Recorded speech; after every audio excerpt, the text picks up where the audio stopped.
कर्ण को मिला शाप, इंद्र का छल और कृष्ण का रहस्य। क्या कर्ण सच में अजेय था?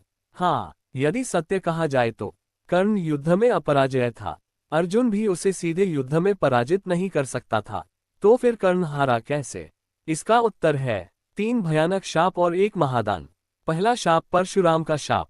कर्ण ब्राह्मण बनकर परशुराम जी से शिक्षा लेने गया, क्योंकि परशुराम केवल ब्राह्मणों को अस्त्र विद्या सिखाते थे। कर्ण क्षत्रिय था। एक दिन कर्ण की जांघ पर कीड़ा काटने लगा, खून बहने लगा, पर उसने गुरु की नींद न टूटे इसलिए सहा। जब परशुराम जागे और खून देखा, बोले, तू ब्राह्मण नहीं हो सकता, केवल क्षत्रिय ही ऐसा कष्ट सह सकता है।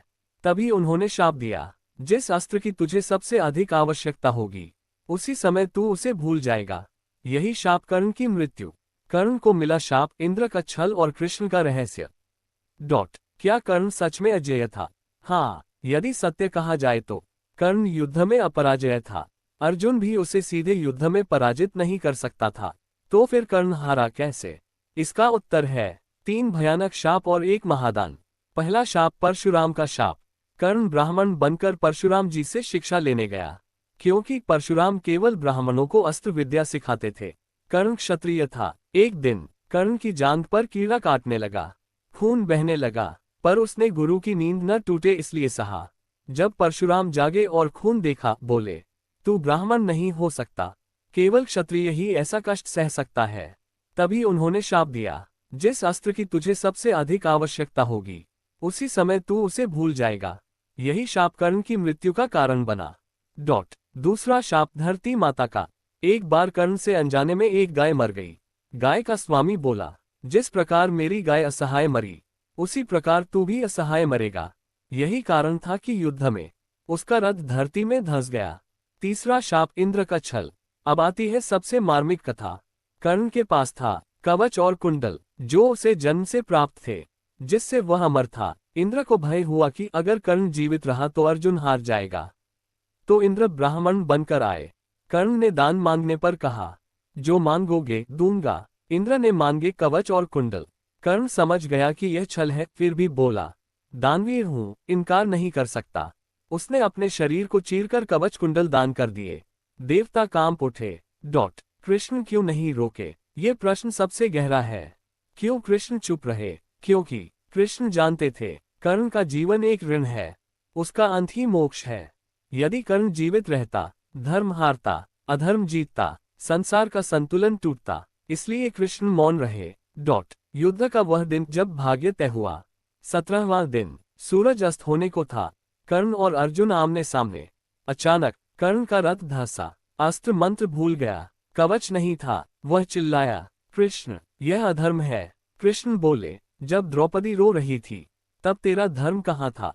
फिर अर्जुन का बाण चला, कर्ण गिर पड़ा, धरती कांप उठी। कर्ण की मृत्यु के बाद क्या हुआ? जब युद्ध समाप्त हुआ, कुंती ने कृष्ण से कहा, तुमने मेरे सबसे बड़े पुत्र को मरवा दिया। तब कृष्ण बोले, नहीं माता, मैंने उसे सबसे बड़ा सम्मान दिलाया। उन्होंने कर्ण को स्वर्ग का अधिकारी बनाया। देवताओं ने स्वयं पुष्प वर्षा की। पुरी और कर्ण का गूढ़ संबंध बहुत कम लोग जानते हैं। कर्ण की आत्मा को शांति नीलाचल धाम में मिली। यही कारण है कि जगन्नाथ जी जाति नहीं देखते, क्योंकि कर्ण जन्म से क्षत्रिय, कर्म से सूत, आत्मा से देवता और जगन्नाथ सबको अपनाने वाले भगवान। क्यों अधूरी है जगन्नाथ जी की मूर्ति? क्योंकि वह पूर्ण नहीं, प्रतीक्षा में है। कलियुग के अंत की प्रतीक्षा, धर्म की पुनः स्थापना की प्रतीक्षा। जैसे कर्ण का जीवन अधूरा था, वैसे ही जगन्नाथ की मूर्ति भी। क्या कृष्ण जानते थे सब कुछ, और क्यों पुरी बना कलियुग का द्वार? क्या श्री कृष्ण को पहले से पता था कि महाभारत होगा? हाँ, पूरी तरह से। श्रीमद्भागवत और हरिवंश पुराण में स्पष्ट लिखा है, यदा यदा हे धर्मस्य, जब जब धरती पर धर्म का नाश होगा, मैं स्वयं आऊंगा। लेकिन महाभारत केवल युद्ध नहीं था, वह युग परिवर्तन था। सत्य यह है, कृष्ण जानते थे युद्ध होगा, कृष्ण जानते थे कर्ण मरेगा, कृष्ण जानते थे पांडव जीतेंगे, और यह भी जानते थे कि उनका अवतार समाप्त होगा। फिर भी उन्होंने सब होने दिया। क्यों? कृष्ण ने युद्ध क्यों नहीं रोका? क्योंकि अधर्म को समझाकर नहीं रोका जा सकता, अहंकार को प्रेम से नहीं मिटाया जा सकता, पाप का अंत केवल परिणाम से होता है। कृष्ण जानते थे यदि युद्ध नहीं होगा तो अधर्म हजारों वर्षों तक राज करेगा, इसलिए उन्होंने युद्ध को होने दिया। महाभारत के बाद कृष्ण क्यों दुखी थे? ये प्रश्न बहुत कम लोग पूछते हैं। कृष्ण जीतने के बाद भी प्रसन्न नहीं थे।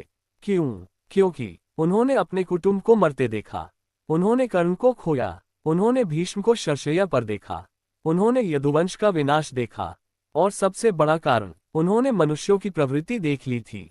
उन्हें पता चल गया था कि कलियुग आने वाला है। कृष्ण ने पुरी को क्यों चुना? अब आता है सबसे रहस्यमय तथ्य। जब द्वारका डूबने वाली थी, तब कृष्ण ने अपनी चेतना का एक अंश नीलाचल पुरी में स्थापित कर दिया। यही कारण है कि द्वारका समुद्र में समा गई, लेकिन पुरी आज भी अडिग है। समुद्र आज भी मंदिर की सीमा नहीं लांघता। यह कोई संयोग नहीं। जगन्नाथ जी की मूर्ति अधूरी क्यों है? क्योंकि वह पूर्ण नहीं, प्रतीक्षा में है। कल की अवतार की प्रतीक्षा में, धर्म के अंतिम युद्ध की प्रतीक्षा में। जगन्नाथ जी की आंखें बड़ी क्यों हैं? क्योंकि वे हर युग को देख रहे हैं, हर अधर्म को गिन रहे हैं, हर आत्मा का हिसाब रख रहे हैं। क्या महाभारत आज भी जारी है? हाँ, आज का युग ही उसका दूसरा रूप है। महाभारत आज कौरव, लालच, पांडव, सत्य, शकुनी, राजनीति, द्रौपदी, नारी, कृष्ण, विवेक, युद्ध अब मैदान में नहीं, मनुष्य के मन में हो रहा है। कर्ण का अंत क्यों जरूरी था? क्योंकि वह अच्छा था, लेकिन सही पक्ष में नहीं था। और यही संदेश महाभारत देता है। अच्छा होना पर्याप्त नहीं, सही के साथ होना जरूरी है। क्या कर्ण को मोक्ष मिला? हाँ, पुराणों के अनुसार मृत्यु के बाद कर्ण को स्वर्ग मिला। देवताओं ने उसे सम्मान दिया, इंद्र ने स्वयं उसे पुत्र माना, और कहा गया जो जीवन भर अपमानित रहा उसे मृत्यु के बाद दिव्यता मिली। पुरी क्यों है मोक्ष धाम? 4 धामों में एक पुरी। क्यों? क्योंकि यहाँ कृष्ण का हृदय है, यहाँ कर्म करते हैं, यहाँ आत्मा मुक्त होती है, यहाँ युगों का हिसाब रखा जाता है। इसीलिए कहा जाता है जो एक बार जगन्नाथ के द्वार आ गया वह कभी अकेला नहीं रहता। क्या जगन्नाथ ही कल की है कलियुग का अंत? क्या भगवान जगन्नाथ ही कल की अवतार है? ये प्रश्न सदियों से पूछा जाता रहा है। शास्त्र सीधा उत्तर नहीं देते, लेकिन संकेत बहुत गहरे हैं।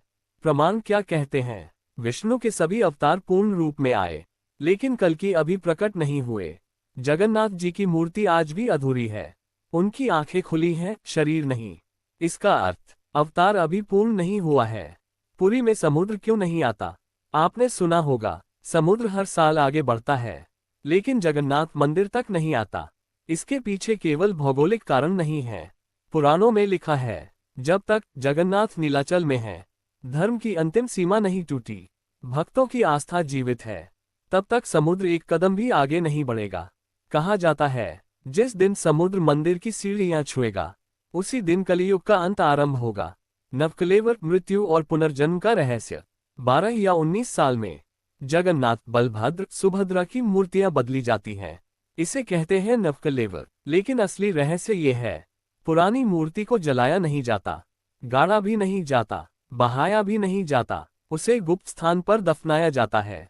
और उस समय पुरी में बिजली बंद, पुजारी की आंखों पर पट्टी, मृत्यु जैसा सन्नाटा। क्यों? क्योंकि उस मूर्ति में है ब्रह्म तत्व, जो नष्ट नहीं किया जा सकता। ब्रह्म तत्व क्या है? कोई नहीं जानता, न पुजारी, न राजा, न शंकराचार्य। जो जानता है वह बोल नहीं सकता, जो बोल सकता है वह जानता नहीं। किंवदंती है जो भी इसे नग्न आंखों से देख ले उसकी मृत्यु निश्चित है। इसीलिए आंखों पर पट्टी बांधकर ही मूर्ति बदली जाती है। कलियुग का अंत कैसे होगा? पुराण कहते हैं जब ये बातें आम हो जाएंगी, धर्म मजाक बन जाएगा, माता पिता अपमानित होंगे, गुरु बिकेंगे, धन ही सम्मान बनेगा, सत्य बोलने वाला अकेला होगा। तब भगवान कल्कि अवतरित होंगे, अधर्म का नाश करेंगे, सत्ययुग की शुरुआत होगी। और माना जाता है कल्कि का प्रथम संकेत पुरी से ही मिलेगा। क्या कृष्ण आज भी पृथ्वी पर है? सीधा उत्तर हाँ, लेकिन रूप में नहीं। वे हैं कर्म में, समय में, चेतना में, न्याय में, और सबसे अधिक जगन्नाथ रूप में। इसीलिए कहा जाता है कृष्ण मरे नहीं, उन्होंने रूप बदल लिया। महाभारत युद्ध नहीं था, वह मानवता की परीक्षा थी। और उसका संदेश था शक्ति नहीं, धर्म जीतता है, चाल नहीं, सत्य टिकता है, जन्म नहीं, कर्म बड़ा होता है, और अंत में ईश्वर मौन रहकर भी सब नियंत्रित करता है। कलियुग का अंत, जगन्नाथ का रहस्य और हम सबकी भूमिका। क्या कलियुग की कोई निश्चित समाप्ति तिथि है? शास्त्रों में सटीक तारीख नहीं, लेकिन लक्षण साफ साफ बताए गए हैं। पुराण कहते हैं, जब ये बातें चरम पर पहुंचेंगी, सत्य को झूठ कहा जाएगा, अधर्म को आधुनिकता कहा जाएगा, माता पिता बोझ समझे जाएंगे, गुरु व्यापार बन जाएंगे, धन ही धर्म बन जाएगा और भगवान को कहानी समझा जाएगा। तब कलियुग अपने अंतिम चरण में होगा। और ध्यान दीजिए, इनमें से ज्यादातर बातें आज सच हो चुकी हैं। क्या हम महाभारत का दूसरा चरण जी रहे हैं? हाँ, पर इस बार युद्ध मैदान में नहीं, अस्त्र शस्त्र से नहीं, बल्कि मन, विचार और लालच से। आज का महाभारत, तब, आज, कुरुक्षेत्र, पूरा संसार, धनुष, मीडिया, अस्त्र, झूठ, शकुनी, राजनीति, कृष्ण, विवेक, और सबसे दुखद बात, आज भी लोग जानते हैं कि क्या सही है, लेकिन फिर भी गलत का साथ देते हैं। यही कलियुग है। क्या जगन्नाथ मंदिर कभी बंद होगा? पुराणों के अनुसार, जिस दिन पुरी का समुद्र मंदिर की सीढ़ियों को छू लेगा, जिस दिन ध्वज अपने आप गिर जाएगा, जिस दिन महाप्रसाद पकना बंद हो जाएगा, उस दिन जगन्नाथ स्वयं वहां से प्रस्थान करेंगे और उसी दिन कलियुग का अंतिम अध्याय शुरू होगा। सबसे बड़ा रहस्य, ब्रह्म तत्व। आपने सुना था, नवकलेवर में कुछ छुपाया जाता है जिसे कोई देख नहीं सकता, जो न जलता है न गलता है। मान्यता है, वही कृष्ण का हृदय है, वही चेतना का बीज है, वही कल्कि का आधार है। इसीलिए कहा जाता है, कृष्ण गए नहीं, उन्होंने स्वयं को छुपा लिया है। कल्कि अवतार कैसे आएंगे? पुराण कहते हैं, श्वेत अश्व पर, हाथ में तेजस्वी तलवार, अन्याय का अंत करने, धर्म की पुनर्स्थापना के लिए।